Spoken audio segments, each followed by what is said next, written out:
equipo analizan lo que pasa y toda la información del día. El arranque. Todo lo que tenés que saber por Radio Sónica, la radio más escuchada de Internet.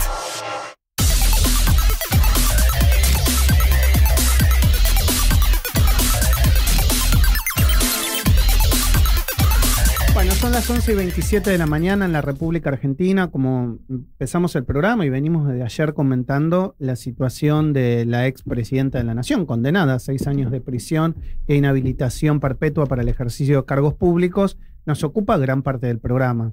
Por eso invitamos a Fernando Sánchez, que es miembro de la Coalición Cívica, es uno de los partidos políticos que allí hace muchos años, más de 15 años, denunció situaciones relacionadas con los Kirchner, tanto con Néstor como con Cristina Kirchner, y también en el ejercicio del poder.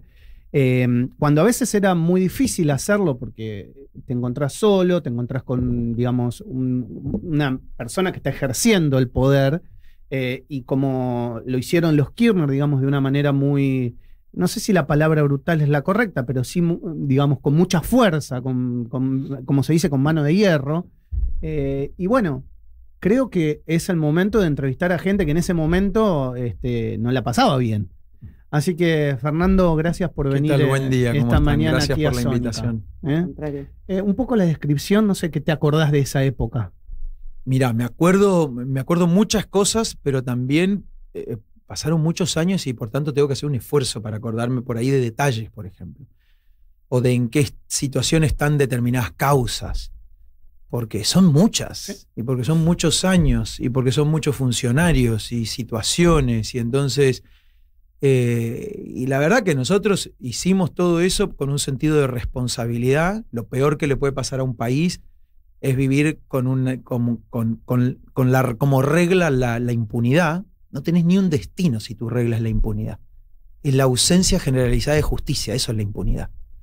Porque no es que uno zafó, pero el resto... No, la impunidad es cuando nadie paga casi ningún precio por violar la ley.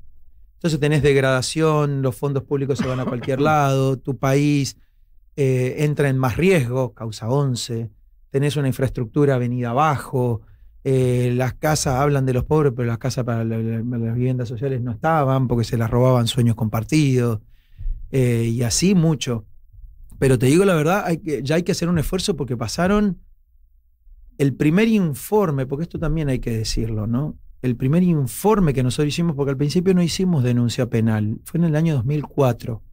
¿Qué había sido por esta causa o por Skanka? Porque yo me acuerdo que también ustedes denunciaron Skanka. Skanka había sido un escándalo que había saltado por las facturas truchas que lo había identificado la FIP. La FIP en principio. Mirá de lo que hablamos. Estaba Abad, era el titular de la FIP, de Néstor Kirchner, ¿no? Después volvió a ser titular de la FIP. Pero como era un tipo que hacía funcionar bien la FIP cuando funcionan bien, como cualquier organismo de control, en ese caso tributario, te encuentra cosas. Y ahí se terminó Abad. Néstor Kirchner dijo, chao Abad, me quedo con la corrupción. Pero volviendo a lo que nosotros habíamos hecho, nosotros lo que estábamos haciendo era una descripción de cómo, sobre todo Néstor Kirchner y un conjunto de funcionarios, habían exportado y magnificado lo que era el modelo de Santa Cruz a la Nación. Me acuerdo que Lilita Carrió nos había dicho en ese entonces, esta gente viene a hacer en la Nación lo que ya hizo en Santa Cruz, primero en la Intendencia y después en la Gobernación. Y vos fíjate que la mayoría de los funcionarios, o varios de los funcionarios que después ocuparon muchos años cargos públicos de relevancia, que conformaron la estructura de organización de la corrupción, fueron funcionarios en Santa Cruz. Julio Devido, José López, algunos funcionarios de Vialidad. Yo no me acuerdo si Ricardo Jaime, creo que no, porque él era cordobés. Los 8 que están ahora, digamos, condenados. Varios de ellos. Exacto, Mendoza, Pavesi dentro de la empresa, digo. Y después sus amigos que terminaron conformando las empresas que se crearon solamente con los fines y específicamente en el tiempo para defraudar el Estado, ¿no? O sea, hoy ya es conocido Lázaro Báez y su familia, que crea una empresa de construcciones a pocos días de la asunción de Néstor Kirchner, sin ningún antecedente en eso, y termina siendo beneficiario de una parte significativa de la obra pública. Entonces, lo primero que hicimos fue una descripción, no fue una denuncia penal. Nosotros dijimos, empieza a pasar esto es como un modus operandi que se va a repetir acá, como una advertencia. Sí. Y si vos me decís inconscientemente, casi como, no lo hagan. No lo hagan, porque en 2003 asumen, nosotros en 2004 escribimos, no lo hagan. Por supuesto, lo hicieron. Porque a Julio Devido y a todo lo demás, de que le digan no lo hagan, nada. Hicimos un segundo informe, que era ampliatorio, porque tenía muchos aspectos. Primero era el juego y algo de la obra pública, sobre todo obra pública vial, pero después empezó el esquema de subsidios, que empezó unos cuantos años después, pero esa era la plata grande. Subsidio al transporte, Ricardo Jaime, subsidio a la energía, Julio Devido, y a otras cuantas cosas más. Y después ya era un festival de corrupción.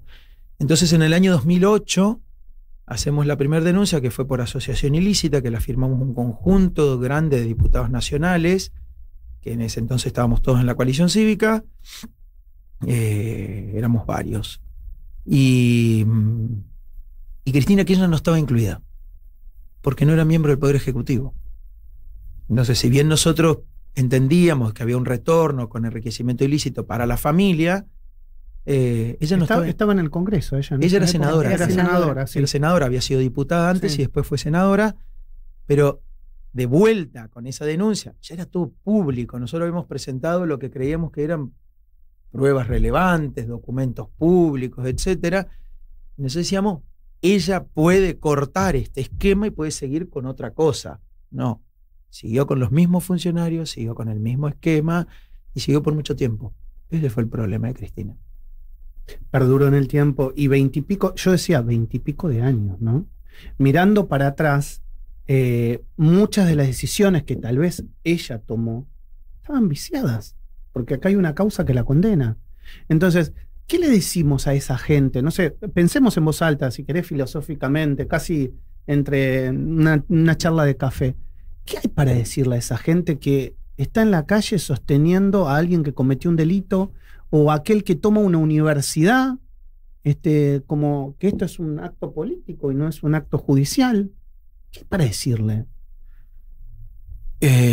No sé, pero somos todos grandes acá. Yo no sé si nosotros, si yo le tengo que decir a alguien que es igual de grande que yo, que tiene la misma posibilidad de discernir, que tiene la misma posibilidad de tener, obviamente, una identidad y un compromiso político, pero no casarte con un acto de corrupción. Es decir, vos podés casarte con un compromiso político, pero no por eso tenés que andar justificando actos de corrupción. Digo, son cosas diferentes. Y ahí empiezan a separarse los caminos, que es confundir la persecución política con la persecución penal o criminal, y eso un poco a la medida de cada uno, ¿no? Yo creo que son caminos separados. Obviamente que esto ocasiona un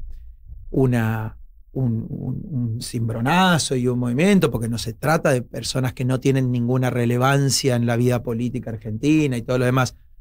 Pero nadie tiene un bill de indemnidad, nadie tiene una porque seas importante no vas a estar sujeto al escrutinio de una causa penal si te corresponde.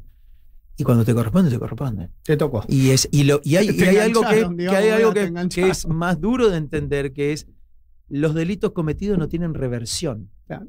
O sea, si lo cometiste, sonaste. Y encima si lo seguís cometiendo en el tiempo, peor. Y si lo seguís cometiendo después de que te advirtieron, mucho peor. Porque es a sabiendas. Entonces, cada vez tenés menos argumentos de defensa de decir, pero yo no tenía nada que ver.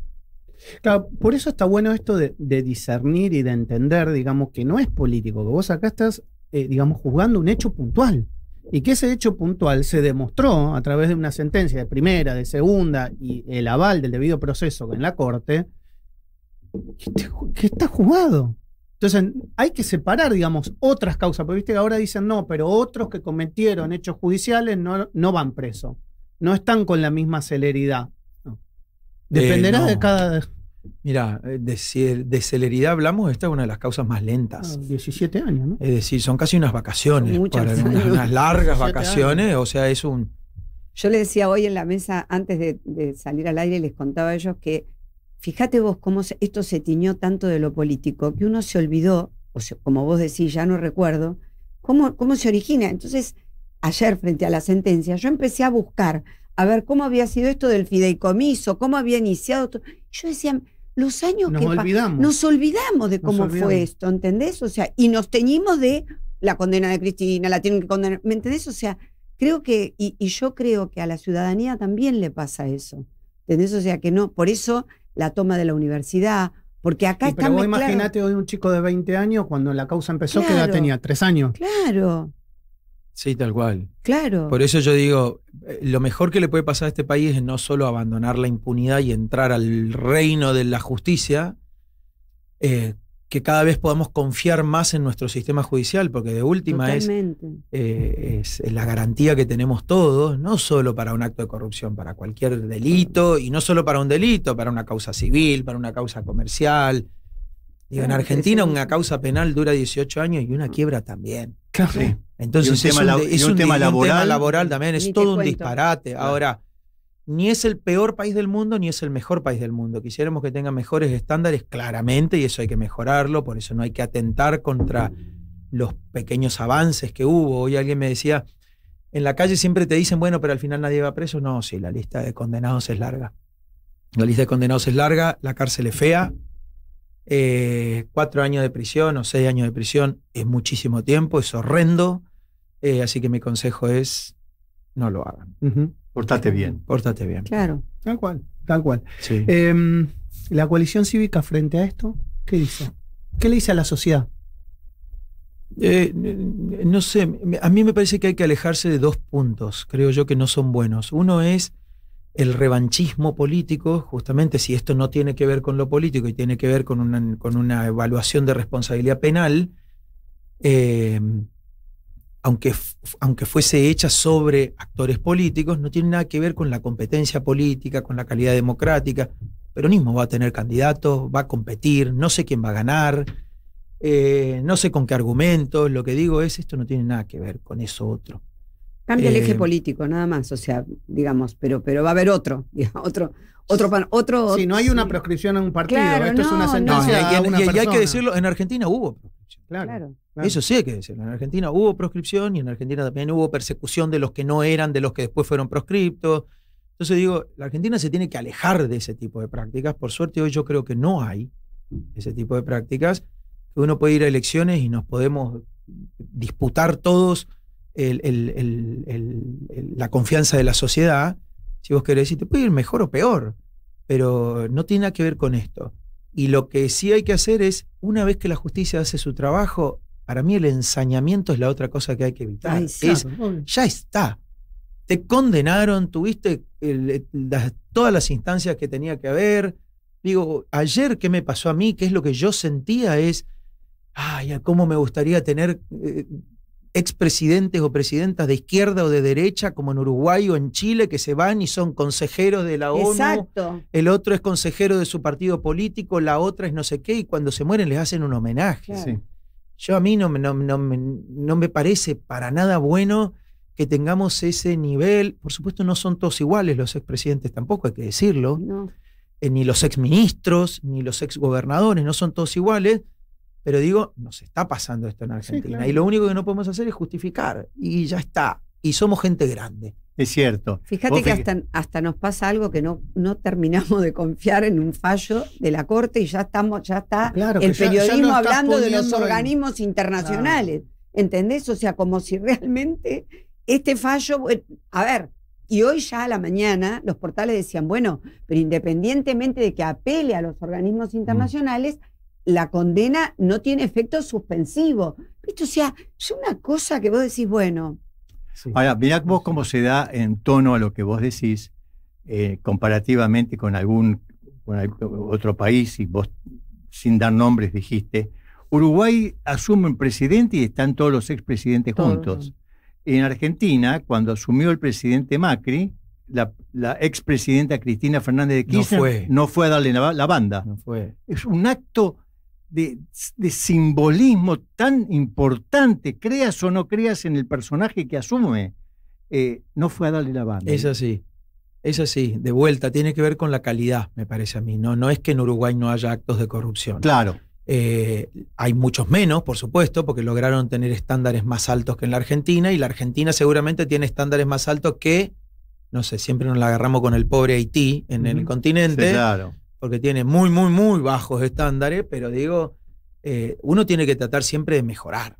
¿no? Y el tema es ese, no convencernos de que en realidad uno está en contra del otro y por eso pasan estas cosas. No. Y la que también tiene que mejorar es la justicia, porque con sus imperfecciones yo creo que hay garantías, pero creo que la justicia tiene que mejorar. Tiene que mejorar en el tiempo, tiene que mejorar en la conducta de los fiscales y de los jueces, tiene que, no hay que ir a jugar al fútbol a Olivos. No hay que ir a jugar al fútbol a Olivos. Hay algo que se llama el decoro, que se llama la distancia con el poder político. La independencia es mucho, es en el sentido del proceso, es en el sentido por supuesto, de la honestidad con la que uno hace el trabajo judicial. Yo no soy judicial, pero ahí están quienes lo tienen que hacer. Y siempre digo que en un país donde los ciudadanos confían en su poder judicial, casi ni le conocen los nombres a los jueces. Tal cual. Claro. Ni le conocen los nombres a los jueces. No son polémicas las cosas. Es un juez te falló en contra y sonaste, chao. Y no le sabés ni el nombre. Están abocadas a Ahora, derecho, el acto de ayer de los integrantes de la Corte fue valioso. Sí, te digo por qué. Porque cuando nos preguntaban, pero ¿cuándo puede salir esto? No hay nunca tiempo oportuno. Claro. ¿Cuándo es el tiempo oportuno? Después de la elección, cuando alguien ya tiene el cargo ganado, entonces ganaste el cargo y entonces te vienen a quitar de un cargo ganado democráticamente, previo al acto electoral, entonces es la proscripción para que no ganes nada. Claro. Entonces, ¿cuándo es el tiempo oportuno? 18 años después no hay tiempo oportuno. Claro. Entonces nunca es el tiempo oportuno para una condena con pruebas y proceso, debido proceso, digo. Entonces, y si nos olvidamos por un minuto de lo de ayer, que es muy difícil, son muchas las causas, son muchas las personas condenadas en circunstancias diferentes. Entonces, sueños compartidos, vivienda, la ruta del dinero, pero a su vez hay causas pendientes. Otesur, los sauces que sigue. Las compras de inmuebles en Mendoza, en Uruguay, hay causas en el exterior. Recordemos los inmuebles del ex secretario privado. Es un secretario privado. Miren, yo creo que puedo decir que no me fue tan mal en la vida. Y no tengo 5 inmuebles en el, ¿cómo se llama? En el Hotel Plaza. Sí, ayer lo decía en el Hotel Plaza. No se puede, es imposible. Te cuesta comprarte un monoambiente. Es imposible. Con 20 años de trabajo. Entonces, claro. ¿viste? ¿Cómo haces tu vida? ¿Mi vida? Sí. Mi vida. ¿Cómo haces tu vida? No sé, me levanto, vengo a trabajo, después me junto con mis amigos, después hago algo de actividad física, después no sé qué, algún día tengo problemas, otro día estoy muy contento y me vuelvo a mi casa. He pasado por gobiernos, he pasado por cargos de responsabilidad pública, legislativos, he tenido la oportunidad de ganar elecciones, de perderlas contra el kirchnerismo, contra otros, y se termina. Te diría que haciendo política también se puede tener una vida normal. Creo que la pregunta de él te acostás y apoyás la cabeza en la almohada tranquilo. No, sí, claramente, pero sí hay que decir algo. Los gobiernos, el poder, que yo creo que tuve poco poder, pero he estado en ámbitos donde había poder, porque la Casa de Gobierno es un ámbito donde hay poder. Siempre es transitorio, pero en ese momento ahí se resuelven muchas cosas y qué sé yo. Son lugares de mucha tensión. Hay quienes la quieren hacer bien, hay quienes la quieren hacer mal. Y yo siempre me ponía de los que la querían hacer bien, porque yo quería que mi país mejore. Y siempre encontrás un montón de aliados para eso. El gran problema tenés cuando en un gobierno no encontrás ningún aliado para hacer las cosas bien. Claro. Ese es el problema. Por eso las respuestas frente a los actos de corrupción o esas tensiones se resuelven muy diferente entre un gobierno y otro. Perfecto. Y aclaro algo. La corrupción no es patrimonio exclusivo de ningún partido político. Claro. Y eso creo que es una alerta y una atención para todos. Para todo el mundo, para el pasado, para el presente, el segundo, el poder es efímero y la impunidad se terminó hace rato. Fernando Sánchez, gracias por venir al streaming. Muchas gracias a ustedes. Siempre un placer recibirte. Pasó Fernando Sánchez de la Coalición Cívica ARI por la mañana de Radio Sónica. Estás escuchando El Arranque. Programa nominado a los Martín Fierro Digital 2022 como mejor programa de interés general por Radio Sónica, la radio más escuchada de Internet.